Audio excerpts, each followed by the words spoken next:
সুদিবস। আশা করি আপনারা সবাই ভালো আছেন। এই গেঞ্জিটা দেখে অবাক হবেন না। আসলে গত পর্বের ভিডিওটা শেষ হওয়ার সাথে সাথেই আমি এই পর্বের ভিডিওটা শুরু করেছি। কারণ আজকের যে চিঠিটা, এই চিঠিটা খুব একটা বেশি বড় না। চিঠিটা ছোট, প্রায় 2 পেজ হবে, 2 পেজের মতো হবে। কিন্তু তার বাকি পরবর্তী আপনার 4 পেজ বা 3.5 পেজ জুড়ে একরকম ডিকশনারি, যেখানে বিভিন্ন রকমের পার্সিয়ান শব্দ এবং অন্যান্য ভারতীয় শব্দ, সেগুলোর বাংলা অর্থ কী, এরকম একটা ডিকশনারি এখানে আছে। ছোটোখাটো ডিকশনারি 3-3.5 পেজ জুড়ে। তো আজকের পর্বে আমি শুধু যে চিঠির যে লিখিত অংশটা সেটা পড়বো, এবং পরবর্তী পর্বে যেই ডিকশনারিটা আছে সেই ডিকশনারি নিয়ে আলাদা একটা পর্ব হবে। তো আমি আজকের পর্বের যে চিঠি সেটা ন্যারেশন শুরু করছি। আশা করি আপনাদের ভালো লাগবে।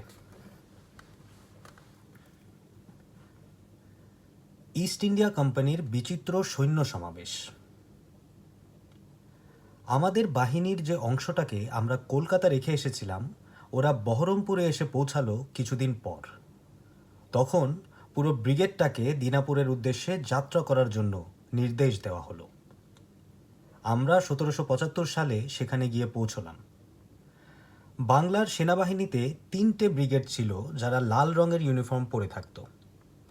তাদের মধ্যে প্রথমটির চিহ্ন ছিল লাল, দ্বিতীয়টির কালো এবং তৃতীয়টিকে হলুদ রঙের চিহ্ন দিয়ে আলাদা করা হতো। প্রত্যেক ব্রিগেডে একটা ইউরোপিয়ান রেজিমেন্ট ছিল। সেই সাথে 6 রেজিমেন্ট কিংবা 12 ব্যাটালিয়ন দেশীয় সিপাহী, 3 কোম্পানি ইউরোপিয়ান গোলন্দাজ বাহিনী, 5 কোম্পানি দেশীয় গোলন্দাজ বাহিনী, আরও ছিল 2 কোম্পানি দেশীয় ঘোড়সওয়ার বাহিনী। আমাদের বর্তমান বাহিনীতে 2 ব্যাটালিয়ন সৈন্য আছে। প্রত্যেক ব্যাটালিয়নে 500 জন বা 5 কোম্পানি সৈন্য আছে, যেখানে 1 জন ক্যাপ্টেন, 2 জন লেফটেন্যান্ট, 3 জন জমাদার, 1 জন ইউরোপিয়ান সার্জেন্ট মেজর আছে। এছাড়া আছে 1 জন ক্যাপ্টেন, 5 জন সুবেদার, 10 জন জমাদার, 30 জন হাওলাদার, 30 জন হোমালদার, 5 জন তম্বুরওয়ালা, 5 জন বাঁশিওয়ালা এবং 5 জন তুরহিওয়ালা। সিপাহীদের মধ্যে হিন্দু মুসলমান উভয় সম্প্রদায়ের লোক আছে। তাদের চেহারা দেখে আলাদা করার উপায় নেই। শুধু হিন্দুদের মধ্যে মুখের এক পাশে এবং কপালের ওপর এক ধরনের লাল রং থাকে, যেটা চন্দন গাছ থেকে প্রস্তুত হয়। তাদের পোশাকের মধ্যে আছে সাদা মসলিনের শার্ট, একটা লাল কোট, একটা পাগড়ি এবং একটা উত্তরীয়। পরনে থাকে হাফ প্যান্ট। পাগড়িটা সুতি কাপড়ের, তবে সেটাও উত্তরীয়ের মতো নীল রঙের হয়। পাগড়িটা ছোটোখাটো, সামনের দিকটা সমান, কপালের ওপরে একটা তারকা রূপালি সুতোয় সেলাই করা থাকে।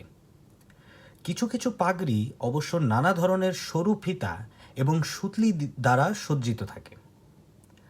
গলার মধ্যে 2-3টে কাঠের পুঁতির মালা এবং বাম কাঁধের ওপর একটা ফলক লাগানো থাকে। একজন অফিসারের গলায় রূপা কিংবা কাচের পুঁতির মালা থাকে, কোটের রং লালচে হয়, তিনি যে ব্রিগেডের সদস্য সেরকম ইউনিফর্ম পরনে থাকে। নীল রঙের উত্তরীয় এবং পাগড়ি, প্রতিটি 20 গজ দীর্ঘ, সেই সাথে লম্বা ট্রাউজার, বুট জুতো এবং বাম কাঁধে একটা ফলক। সাধারণ সিপাহীদের কথা বলা যাক। এরা সাধারণভাবে অস্ত্র ব্যবহারে বেশ পারদর্শী এবং সুশৃঙ্খল। সংখ্যালঘু ইউরোপিয়ান সৈন্যদের সাথে তারা একটি শক্তিশালী অংশ হিসেবে বাহিনীর শক্তি বৃদ্ধি করে এবং অনেক ক্ষেত্রেই ব্যাপক দৃঢ়তা এবং নৈপুণ্যের সাথে লড়াই করে। তাহলে আজকের যে চিঠিটা, সেটা খুব একটা বড় নয়। আপনারা দেখতে পাচ্ছেন যে খুব অল্প সময়ের মধ্যে চিঠিটা পড়া শেষ হয়ে গেল। কিন্তু এই অংশটা যেটা আমরা পড়ছি, এটা এখনও শেষ হয়নি। যেটা আমি ভিডিওর শুরুতে আপনাদেরকে বলেছি যে এখানে 3-3.5 পেজ জুড়ে একটি অভিধান আছে, যেটা এই চিঠির শেষ লাইনটাতে আমরা দেখতে পাচ্ছি যে লেখা। এই চিঠির পরবর্তী অংশে আমি আপনাদের জন্য কিছু ভারতীয় শব্দের অর্থ লিখে দিচ্ছি, যাতে আপনাদের বুঝতে সুবিধা হয়, এবং পরবর্তীতে লেখা পার্সিয়ান আর ভারতীয় শব্দের ইংরেজি অর্থ, অর্থাৎ কিছু পার্সিয়ান এবং ভারতীয় যে শব্দ আছে সেগুলোর একরকম শব্দার্থ আমরা বাকি যে অংশ আছে এই চিঠির সেখানে দেখতে পাবো। তো তো সেটা নিয়ে আমরা আলাদা একটা এপিসোড করব। ওটা এখানে কভার করতে গেলে আসলে অনেক লম্বা হয়ে যাবে ভিডিওটা, কারণ প্রত্যেকটি শব্দ এবং অর্থ সেটা নিয়েও আলাদা একটু আলোচনা ছোটোখাটো করতে হবে। তো সেক্ষেত্রে ভিডিওটা আরও লম্বা হয়ে যেতে পারে, তাই পরবর্তী পর্বের জন্য আমি এই অভিধানটা রেখে দিলাম।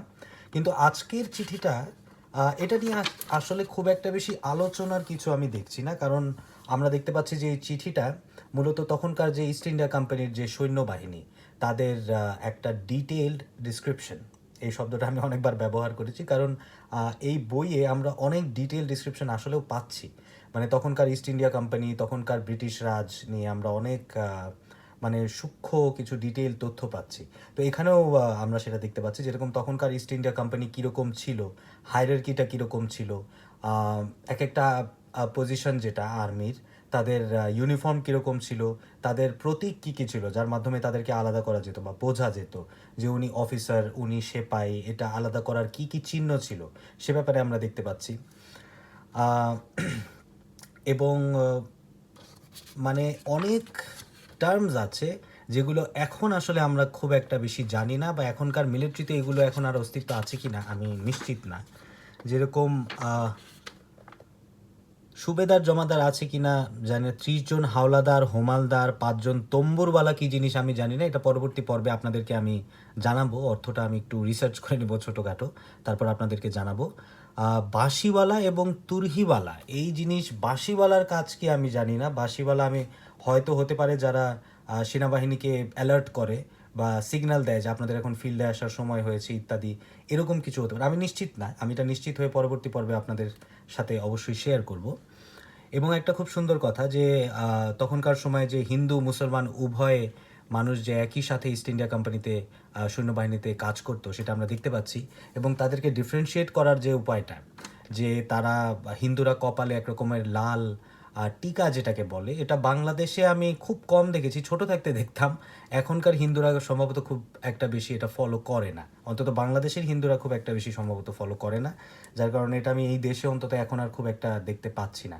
কিন্তু এটা হিন্দুদের একটা রিলিজিয়াস একটা ফ্যাশন বলা যায়, এটার পেছনে একটা কারণ থাকে, নিশ্চয়ই কোনো কারণ থাকে, কারণ ধর্মের যে ফ্যাশনটা আপনাকে দেওয়া হয়েছে এটার পেছনে কোনো গভীর অর্থ থাকে। তো তাদের ফ্যাশন হচ্ছে এটা, যে কপালে একটি টিকা থাকে। এবং আমাদের মুসলমানদের চেনার উপায় কি এটা তো আপনারা জানেনই, তাদের দাড়ির ধরন বা মাথায় যে টুপি থাকে সেটা দিয়ে তাদেরকে ডিফারেন্সিয়েট করা যায়। পাগড়ি, বিভিন্ন রকমের পাগড়ি, উত্তরীয় ইত্যাদির কথা বলা হয়েছে, আপনারা ন্যারেশনটা শুনলেই বুঝতে পারবেন। তো আজকের পর্ব এ পর্যন্তই। আজকের চিঠিটা খুব একটা বেশি বড় হলো না, চিঠিটা শেষ হয়নি, কারণ অভিধান যেটা আছে, ডিকশনারি যেটা আছে সেটা পরবর্তী পর্বে আমরা পড়ব। তো আজকের পর্ব এই পর্যন্তই, পরবর্তী পর্বে অবশ্যই আপনাদের সাথে দেখা হচ্ছে। ভালো থাকবেন।